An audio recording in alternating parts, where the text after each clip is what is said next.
بسم اللہ الرحمن الرحیم۔ ام المومنین سیدہ عائشہ صدیقہ رضی اللہ تعالی عنہا نے روایت کی کہ یمن کے کسی علاقے میں عورتوں کی ایک نشست ہوئی۔ ان عورتوں کی تعداد 11 تھی۔ جس طرح کہ عورتوں کی عادت ہوتی ہے وہ بیٹھ کر ایک دوسرے کی باتیں زیادہ دلچسپی سے کرتی ہیں۔ انہوں نے اپنی مجلس میں اپنے اپنے خاوندوں کی خوبیاں اور عادات ذکر کی اور کمال فصاحت و بلاغت سے اوصاف بیان کیے، لیکن زیادہ حیرت تو روایت کرنے والی سیدہ ام المومنین کی ہے جنہوں نے انہیں کمال بلاغت سے بیان کیا۔ نبی کریم صلی اللہ علیہ وسلم نے اس بلیغ کلام کو سن کر اپنا شمار کن میں کیا۔ ترجمے میں بلاغت برقرار رکھنے کی کوشش کی جائے گی۔ حضرت عائشہ رضی اللہ تعالی عنہا سے انہوں نے کہا کہ 11 عورتوں کا ایک اجتماع ہوا جس میں انہوں نے آپس میں یہ طے کیا کہ مجلس میں وہ اپنے خاوند کا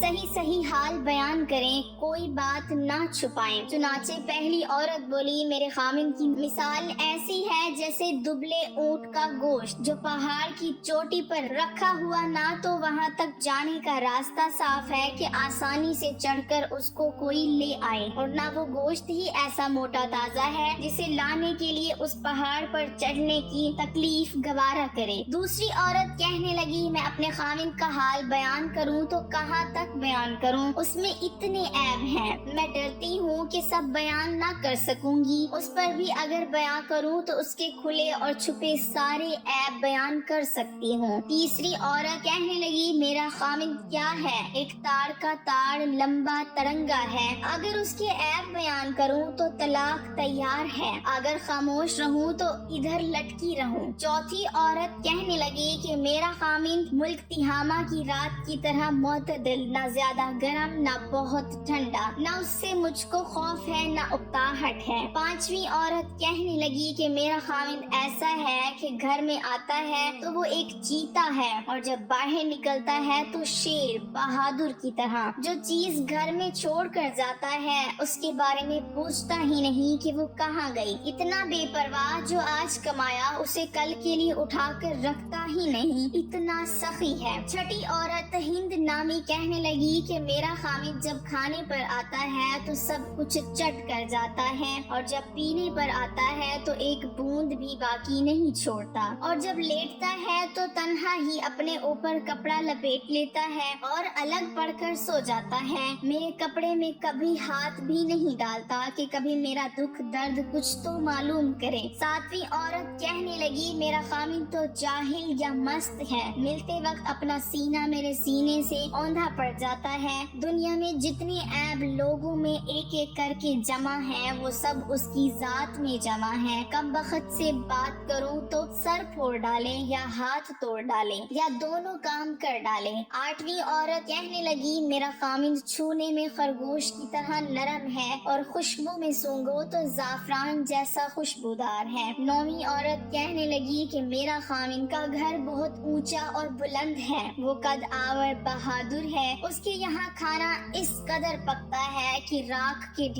ڈھیر جمع ہے، غریبوں کو خوب کھلاتا ہے، لوگ جہاں صلاح و مشورہ کے لیے بیٹھتے ہیں یعنی پنچایت گھر، وہاں سے اس کا گھر بہت نزدیک ہے۔ 10ویں عورت کہنے لگی، میرے خاوند کا کیا پوچھنا، جائیداد والا ہے، جائیداد بھی کیسی بڑی جائیداد، ویسے کسی کے پاس نہیں ہو سکتی، بہت سارے اونٹ جو جا بجا اس کے گھر کے پاس جٹے رہتے ہیں اور جنگل میں چرنے کم جاتے ہیں، جہاں ان اونٹوں نے باجی کی آواز سنی بس ان کو اپنے ذبح ہونے کا یقین ہو گیا۔ 11ویں عورت کہنے لگی، میرا خاوند ابو ذرا ہے، اس کا کیا کہنا، اس نے میرے کانوں کو زیوروں سے بوجھل کر دیا ہے اور میرے دونوں بازو چربی سے پھیلا دیے ہیں، مجھے خوب کھلا کر موٹا کر دیا ہے کہ میں بھی اپنے تئیں خوب موٹی سمجھنے لگی ہوں، شادی سے پہلے میں تھوڑی سی بھیڑ بکریوں میں تنگی سے گزر بسر کرتی تھی، ابو ذرا نے مجھ کو گھوڑوں، اونٹوں، کھیت کھلیان سب کا مالک بنا دیا ہے، اتنی بہت جائیداد ملنے پر بھی اس کا مزاج اتنا عمدہ ہے کہ بات کہوں تو برا نہیں مانتا، مجھ کو کبھی برا نہیں کہتا،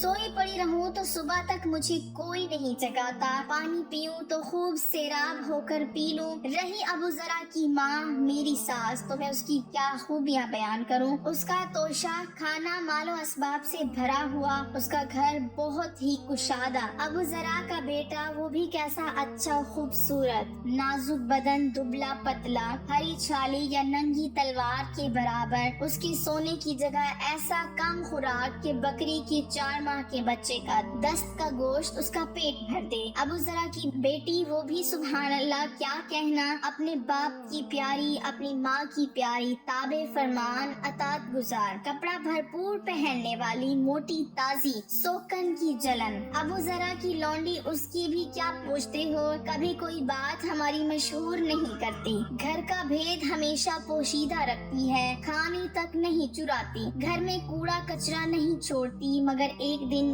ایسا ہوا کہ لوگ مکھن نکالنے کو دودھ متھ رہے تھے، صبح ہی صبح ابو ذرا باہر گیا، اچانک اس نے ایک عورت دیکھی جس کے 2 بچے چیتوں کی طرح اس کی کمر کے تلے 2 اناروں سے کھیل رہے تھے۔ ابو ذرا نے مجھ کو طلاق دے کر اس عورت سے نکاح کر لیا۔ اس کے بعد میں نے ایک اور شریف سردار سے نکاح کر لیا جو گھوڑے کا اچھا سوار، عمدہ نیزہ‌باز ہے۔ اس نے بھی مجھ کو بہت سے جانور دے دیے ہیں اور ہر قسم کے اسباب میں سے ایک جوڑا دیا ہوا ہے، اور مجھ سے کہا کرتا ہے کہ ذرا خوب کھا پی، اپنے عزیزوں اقربا کو بھی خوب کھلا پلا، تیرے لیے عام اجازت ہے، مگر یہ سب کچھ بھی جو میں نے تجھ کو دیا ہوا ہے اگر اکٹھا کروں تو تیرے پہلے خامد ابو ذرا نے جو تجھ کو دیا تھا اس کا ایک چھوٹا برتن بھی نہ بھرے۔